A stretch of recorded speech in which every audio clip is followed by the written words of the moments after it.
Morning friends, welcome to my channel. Matrix రీజనింగ్లో మరొక problem చూద్దాము. 3, 6, 12, 6, 2, 10, 25, 10, 2, 4, 64 హౌ మచ్? మనకి ఆప్షన్స్ వచ్చి 6, 12, 8, 10 ఇచ్చారు కదా. సో ఇక్కడ చూడండి, 3 ఇంటూ 6 ఇంటూ 12 చేశారనుకోండి. 12 3 జార్ ఎంత? 36. 36 6 జార్ ఎంత అంటే 216 అనమాట. అయితే 216ని మనము క్యూబ్ రూట్ చేసామనుకోండి.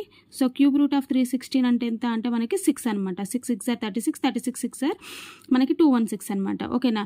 నెక్స్ట్ వచ్చేసి సేమ్ అట్లానే ఇట్లా 2 ఇంటూ 10, సో 20 ఇంటూ 25 ఉంది. ఓకేనా. సో 20 అంటే 40 ఇంటూ 25 అంటే ఎంత మనకి అంటే 40 ఇంటూ 25, 25 0 0, 25 4 జార్ 100 అంటే మనకి ఎంత అంటే 1000. దీన్ని కూడా క్యూబ్ రూట్ చేస్తే ఆన్సర్ ఎంత అంటే 10. అట్లాగే మనకి 2 ఇంటూ 4 ఇంటూ 64. ఓకేనా. సో 2 ఇంటూ 4 అంటే 2 4 జార్ 8, 64 ఇంటూ 8 అంటే 32, 8 6 జార్ 48, 49 50, 51, 512 అనమాట. ఓకేనా. సో 512. సో దీన్ని కూడా క్యూబ్ రూట్ చేసామనుకోండి. క్యూబ్ రూట్ ఆఫ్ 512 అంటే ఎంత అంటే మనకి 8 అనమాట. ఓకేనా. సో 8 ఎక్కడుంది? మనకు ఆప్షన్ సిలో ఉంది. ఓకేనా. సో ఇది మనకి మ్యాట్రిక్స్ రీజనింగ్ అనమాట.